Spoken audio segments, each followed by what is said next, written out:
My special guest today is Nadya Williams, and we're going to be discussing her new book, Christians Reading Classics, An Introduction to Greco-Roman Classics from Homer to Boethius. Did I get that last word right, Nadya? Yes, you did. Well, thank you for coaching me on how to pronounce that before we got into the interview.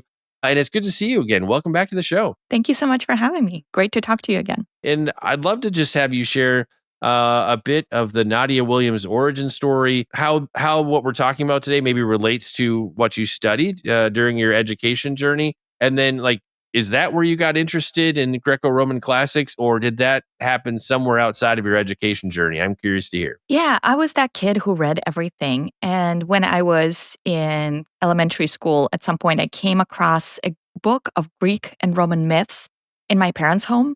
And I grew up in Soviet Russia. So this was a translation from Hungarian.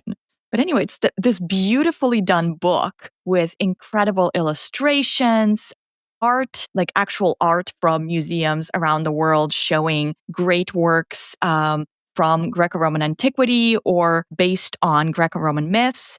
And it just had a lot of both original translations from original texts, but also summaries of major myths. So I was really hooked. And again, I was that kid who read everything.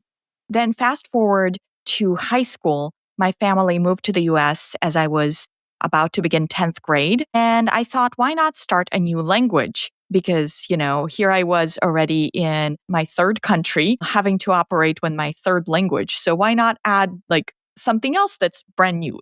It made sense to my teenage brain, which is why we shouldn't let teenagers make complicated decisions. But anyway, so Latin had a spot and I took it and I just loved it. I had an amazing teacher. Everything about it was just an utter delight to me. So when I arrived in college, that August of 99, very sweaty day, I just remember how sweltering it was. I walked into the office of one of the classics professors. We had actually arranged a meeting. And I declared my classics major that day, before my freshman year began.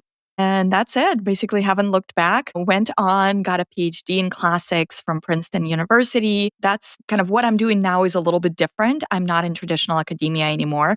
But essentially, it's one of those funny things when you realize a book you read as an elementary schooler can change your life. So people, be careful with books you give your children. I love that. My kids are constantly reading, so I hope they're reading good stuff that's going to lead them in a good direction. And learning languages, man, that was way easier as a teenager and in college. I've done German, Yes. Greek, and Hebrew, and I can't imagine trying to start that in my 40s. Yes. What So you true. retain from when you were younger is quite amazing, even multiple decades later. Yeah, that is incredible. And we homeschool, so I'm teaching my 10-year-old Greek and Latin now. And he's nobody told him it was supposed to be difficult, so it's not. It's kind of incredible, that psychology, because as adults, we think this is difficult because 40-year-old brains are not designed to learn new languages. So this is another plug. If you have small children, just start them on languages. They will delight in it because it's this puzzle. It's fun. Yeah, and also it'll help you understand the English language better. I think of, how well I understood English throughout middle school and high school. And then I did 4 years of German, and that opened me up to understand English better. And then getting into Greek and Hebrew is I didn't realize there was so much other stuff I didn't even remotely understand. So I've always found that valuable. One of my pet peeves is we see way less languages in seminary education today. And I'm like, man, there are tools and Logos and Accordance and all those things, which are great. I have those tools too. But actually spending time learning the languages, working with a paper, Hebrew or Greek Testament is so worthwhile. So if you're going to seminary, Absolutely. be sure you learn your languages. It's an important skill. One more left turn I want to make before we get into the conversation about the book. We touched on this briefly before the interview. Is just the rise in interest in Stoicism in culture right now. I attribute that largely to the work of Ryan Holiday, who's a New York Times bestselling author and has multiple books that popularized Stoicism. And so that really has brought it onto the scene again for a large, I would call just mainstream and secular audience. I would assume people who are followers of Jesus also read Ryan's books as well. I'd love to hear your thoughts on why a resurgence in Stoicism and what is that giving people maybe that's a little bit different than people are going to get following Jesus or reading some of these other classics authors. What kind of structure does Stoicism bring to some people's lives? I think of it as almost spiritual formation and an interest in formation in the virtues, but without Jesus. Because we also see this so many new books on the virtues now as well. There is this sense that our culture has become definitely not virtuous. There's so much vice everywhere all around. And there's this sense of who we are as persons matters. And of course, in the church, we talk about personal holiness, being formed in the image of Christ. But in the secular world, if you leave all of that out, what you get is Stoicism. People like Marcus Aurelius writing about how can I be a good person where I am? And it's nice and all that, but of course, it's not the full answer, we would say. And I talk about Marcus Aurelius briefly in my book that we're about to get into. And that's kind of the point, that it's interesting to see Marcus Aurelius writing at the same time as Christianity is slowly beginning to take off in the Roman Empire. And he's wrestling with a lot of the same questions. And in terms of, maybe we might say, story behind the book, where this idea came from, obviously this is published by our friends over at Zondervan Academic. So my assumption is you saw this largely for use in classrooms, but like big picture, who are the people you'd love to see reading this book? Really, I wrote this for people in the pews especially, but it overlaps. So by classroom, we can mean like church classroom, we can mean homeschool and homeschool co-op and classical school classroom, introductory college classroom, or even seminaries, but also pastors. But the whole point is the New Testament was written, and really the Old Testament as well, were written in the same time as you have this flourishing of ancient literature, and you see echoes and connections. The writers obviously were the writers of the Old Testament and New Testament were aware of these other works and have those themes come through as well. This is a big ancient world. And whenever we read the Bible in isolation from it, we miss a lot. Well, I was going to ask you, why should Christians read the Greco-Roman Classics? But I think you just answered that. Anything you'd want to expand in answer to that question? Like, yes. maybe if you could give us an example. So if I'm only reading the Bible and that is my only connection to the ancient world, in terms of the classics and reading some of them, like what gaps are going to be filled in, or what additional things may come to life merely by me reading a few of these authors I've never heard of? I think that's a great question. And we see answers to that from early Christian writers who were steeped in the classics and then came to Christ and realized what they needed. So someone like Augustine, who was educated in the traditional classics, mainly Roman, anything Greek he had was probably in translation. But for Augustine, there was this search for something greater. And he realized, so he writes in the Confessions, that only when he found Christ did everything else make sense in the world around him. So I think about the earliest converts to Christianity, because all of these people in the first century who were coming to Christ were converts. And here they lived in this world where they heard, if they weren't Jews, they heard about Zeus. They heard about all of those pagan gods. They had a worldview in which the gods hated humanity, or best case scenario, just forgot about the humans and left them alone. So imagine that, coming from that context, hearing those stories in the greatest literature of the age. I mean, think like tragedies, coming from that and suddenly hearing about Jesus's love for us and Jesus dying on the cross for every single one of us. And this kind of good news would have been just astonishingly delightful and good and life-changing in a way we cannot fathom. We just kind of take it for granted. That's one problem with 2,000 years of Christianity, where it's sort of like, well, the good news to us may seem sometimes as old news, but it is not old news. It is beautiful. This is reading the Greco-Roman classics and imagining, trying to understand, what did Augustine see there, for instance, and many other early converts. It helps us see the good news as not old news, but something that is so incredibly beautiful and connected to us today as well. Beautiful and just relevant. I think sometimes people think just because something is old or written a long time ago, how is that going to inform us? Super sophisticated and smart modern people. I would argue some of the ancients are way smarter than we'll ever be, but that's for a different conversation. Next, let's kind of bounce around in some of the chapters from the book. I guess I'd say, if I bring up a specific person, like give us a little background on that author and why they made it into a chapter title, so to speak, and then give us a taste of some of the ground that you cover in that chapter. We'll begin in the section of the book on longing for eternity. And I loved the name of this chapter, Hesiod and the Quest for the Meaning of Life. Who was Hesiod, and where do you take us in that chapter? So we know of the great epic poets like Homer, but Hesiod is, either one is fine, was a rough contemporary, maybe slightly later than the Homeric epics. And he was a farmer poet. So he's writing a different sort of epics. Kind of when you look at your everyday life, even today, like for most of us, we don't think of our lives as something that epics should be written on. The agricultural life, or in my case, the homeschooling life, is this really epic worthy? And he's essentially saying every story is beautiful and worth telling. But these are difficult stories. So his stories of the farming life that people have, life under the sun is hard. Reading Hesiod side by side with Ecclesiastes, by the way, would be a great class or a great idea, because they're really wrestling with the same questions. Like, it's so hard, life under the sun. You keep every year, so in his short mini epic, Works and Days, he goes through the agricultural year. Every year you sow, and eventually you get to harvest, if all goes well, and you just kind of keep repeating over and over and over. And at some point you get married and you have kids. And then after all of this, guess what? You die. And it's just so like depressing. And you can see him wrestling with it. Like, is this all there is? And that's a big question that I see in a lot of the ancient authors that I'm covering in this book. Is this all there is? And for Hesiod, part of the answer is, if you write great epics about something, or even not so great epics about something, it becomes immortalized. And here we are, reading him today.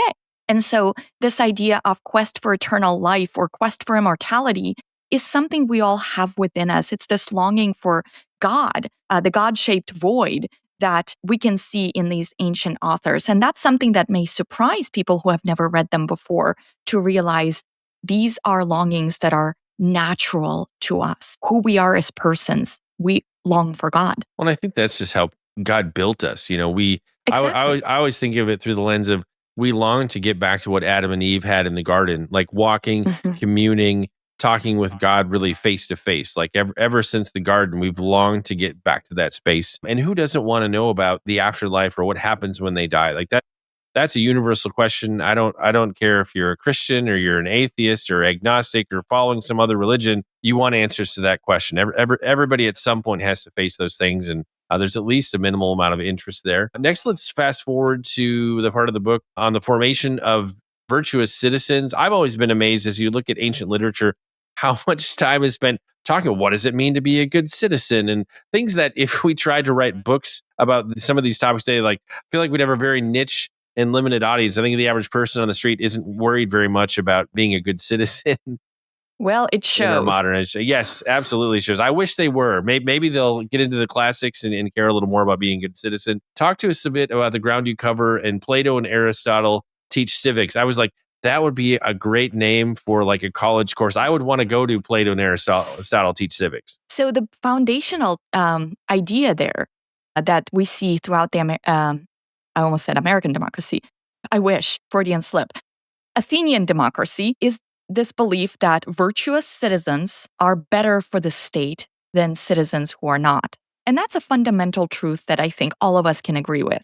Like, good neighbors are better than bad neighbors. Like, why? Well, common sense. This idea very much permeates Plato and Aristotle. Now, for Plato, a lot of this teaching comes through in the dialogues of Socrates, Plato's teacher, who himself didn't leave us any writings. But there are all these questions that Socrates is debating, like, who is a good person? What is the good life? What is the ideal government for the city? And so on. Like, what is courage? So there is a lot of conversation about virtues and trying to understand them. Now, what is fascinating is it seems like the conversation itself is really important. And at the end of each conversation, there's this kind of anticlimactic conclusion that we didn't quite reach the full answer, but the conversations need to continue. And that's something that is sometimes lost today.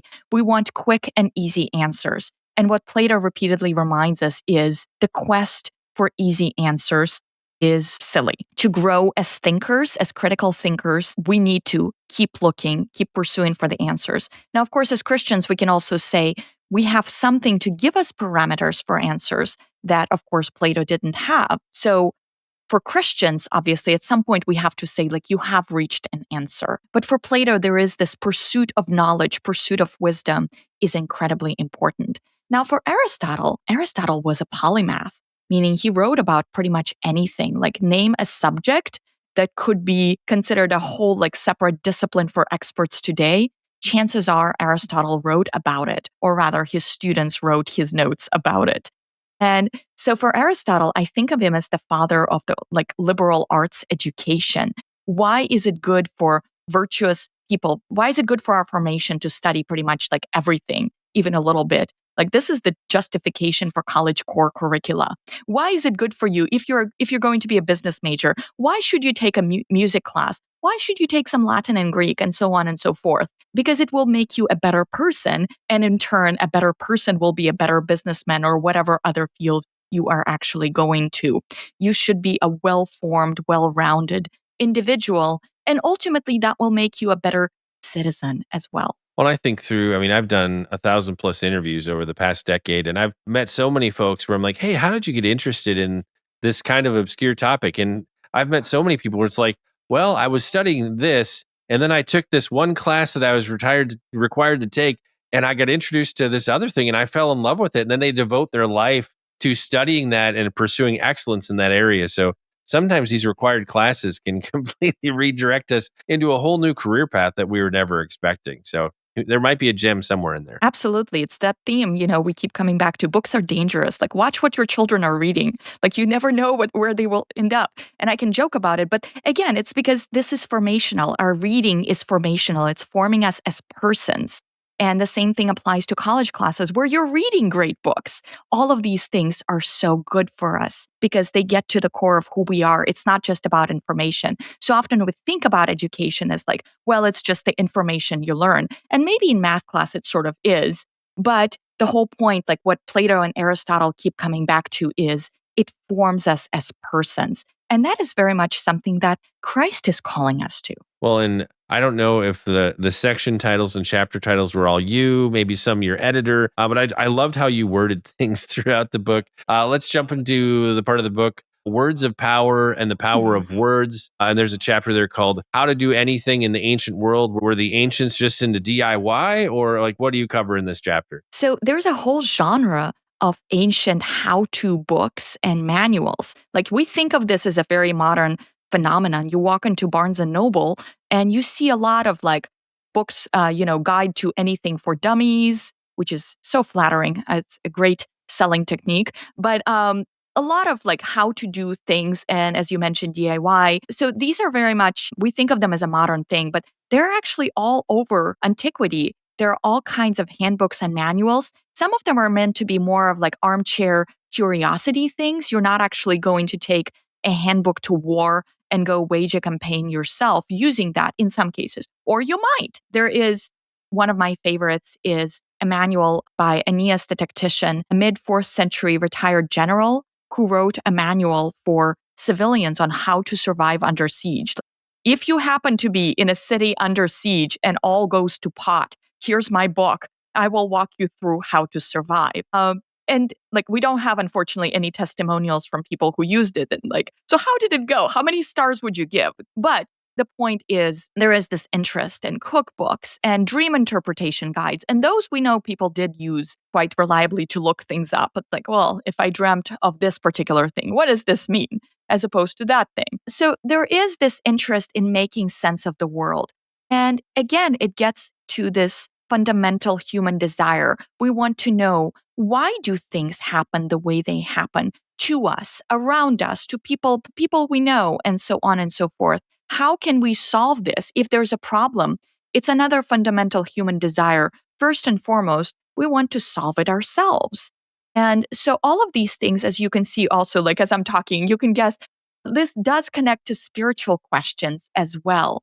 How do we approach this? What if the problem that we have is not solvable by any manual or handbook or DIY? Not everything that falls apart in our lives is like drywall that can be replaced. So there's a lot of these longings and timeless questions.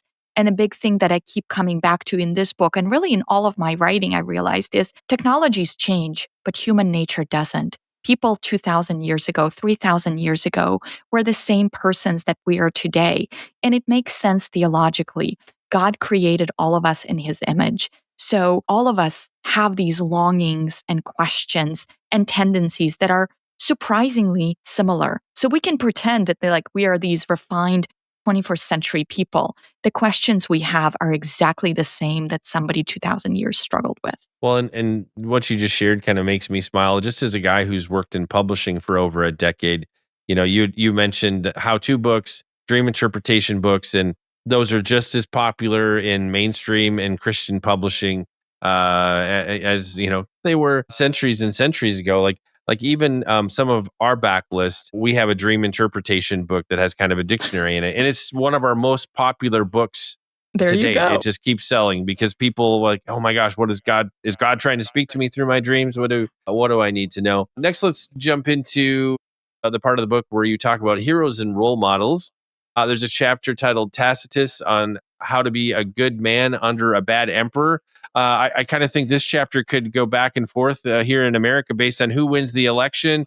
One season the Democrats are going to need to think about this. Another season is Republicans are going to think about this because each side seems to think the bad emperor is not the guy I want to vote for. Why were ancients wrestling about how to still be good when you feel like your leadership is bad? So for Tacitus, this is something that has to do with the transition from a republic to the empire. So in Tacitus's mind, the republic, which by the time he was born was almost like a century in the past, was the ideal time when the people of Rome ruled. And then you get to the empire, ruled by one emperor. And so many of the Julio-Claudian emperors were not very good. And then Tacitus lived through the civil wars that ended the Julio-Claudian dynasty. By the time he's writing, Trajan is emperor, and Trajan is pretty good. But much of Tacitus's life was lived under bad emperors, the kind who were very overly suspicious, paranoid, likely to execute a lot of people on the least cause. And so for Tacitus, this was his life of thinking, how can I survive? But also, how can I remain a good person, a virtuous person?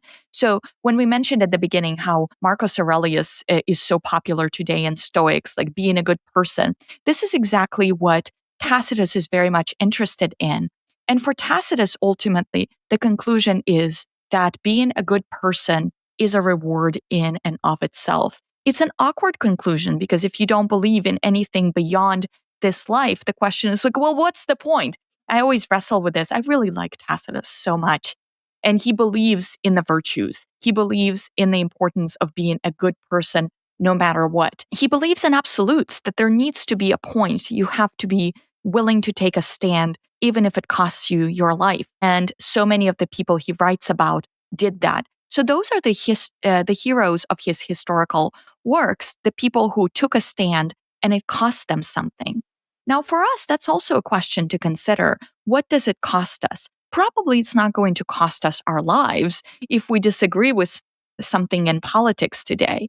But there is a sense also that there's something about politics taking either side, no matter who you vote for or whatever else. The question is, as a Christian, what does it cost you as far as your virtues? And that is an important question because, again, it's formational. If we decide that we want to support one side or another, it doesn't matter which one because neither one is the side of King Jesus.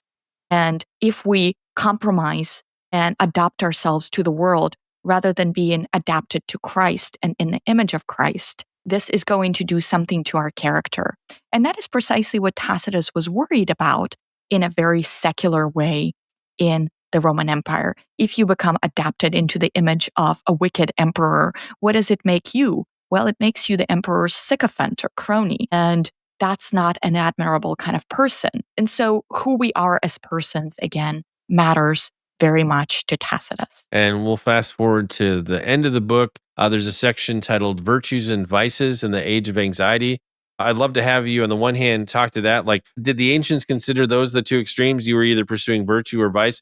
And then you also have a chapter, and I'm sorry if I butcher this name, titled Apuleius and Marcus Aurelius Consider the Soul. In terms of the soul or the spirit or what continues, what did some of the ancients wrestle with? So one of the fascinating earlier kind of moments we actually get in Plato's Republic, where a soldier dies on the battlefield and he comes back to life on the day of his funeral. So that's 10 days later. And he talks about how his soul descended to the dead, and then he was sent back with a warning to the living. So again, like virtues matter. It's like, hey, be a good person.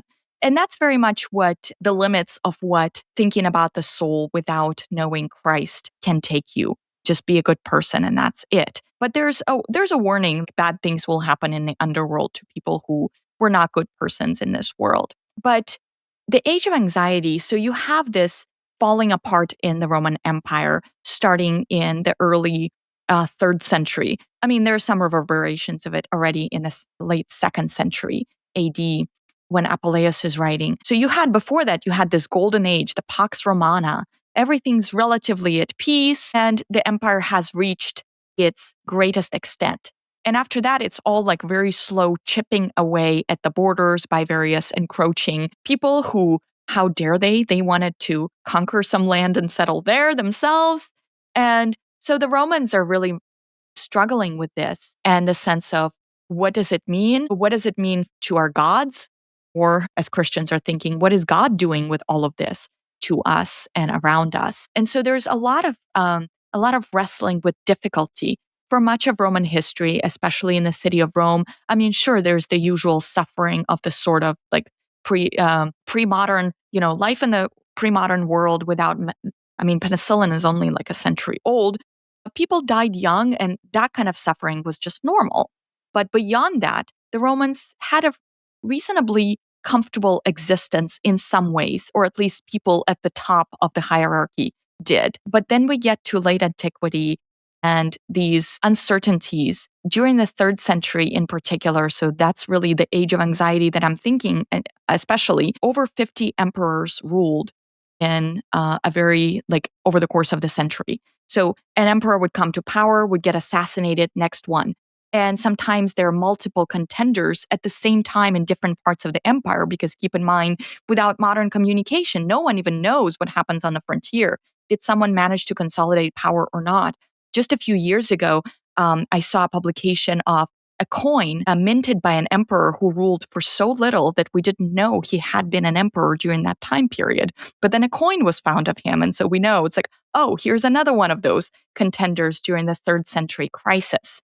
And so through all of this, Christianity explodes. People are thinking about their souls. People are thinking about what to make of all of this suffering around them, this anxiety. And that's the thing, anxiety is never just political. We realize that there's so much more to it, and we try to make sense of it. So again, those timeless questions. And in terms of reader's journey with the book, is there one enduring thing that you hope every reader takes away from their time with this work? Christians are people of the book, but it also includes reading more. So definitely read your Bible, but also read the classics. Be formed in something beautiful, good, true, and beautiful. There's a reason we talk about that. We are what we read. It shapes us. And I really want to see God's people being shaped by beautiful books that are timeless. And that can really, as I argue in this book, be even like the great classics of pagan Greece and Rome, because ultimately these writers were wrestling with the same questions we're wrestling with today. And for the person who's never really spent any time in these classics, obviously they can pick up your new book. But if they had to pick one ancient writer to kind of cut their teeth on and start with, is there something you would recommend as a good starting point? I would recommend Greek tragedies, so Sophocles or Aeschylus or Euripides, because any given tragedy, like say Sophocles' Antigone, it's only going to take you a couple of hours to read through, maybe less. It's a play, so you have dialogue, it's fast-paced action, and the questions that it deals with will seem very, very modern. And I know there's also a lecture series available through Zondervan Academic that's correlated to the book. Talk to us about that as a good companion resource and where that would be helpful to use. Yeah, I think if you would like to use the book or the lecture series in say like a Sunday school class or like any other similar school setting, that would be very helpful because it allows more for just kind of like short introduction to each chapter and walks you through the themes, preparing you for a discussion. And for the listeners and viewers who want to connect with you, find out more about you, Nadya, and your books and resources, Where do we discover with you, connect with you on the web? I have a website, just nadyawilliams.com, but also my Substack, where I post a lot more regularly than I do on the website. And finally, I'm books editor at Mere Orthodoxy, so you can always follow me and read other great writers at Mere Orthodoxy. Yes, it seems everybody's kind of abandoned their websites and their blogs, and it's all about Substack these days. It's a lot easier. Yeah, well, that's I see. I'm like, do I abandon WordPress and get a Substack? I don't know. I haven't made the leap yet, but I'm feeling the pressure definitely. And we'll make it easy, like we do with every episode. We'll have links in the description and the show notes to websites mentioned, as well as links where you can pick up your very own copy of the book we discussed today. Again, our guest today, Nadya Williams. Our book, Christians Reading Classics, an introduction to Greco-Roman Classics from Homer to Boethius. And Nadya, I want to say thank you for sharing with us today. It's been an honor and a pleasure to have you back on the show. Thank you so much, Shaun. The pleasure is all mine, and so is the honor.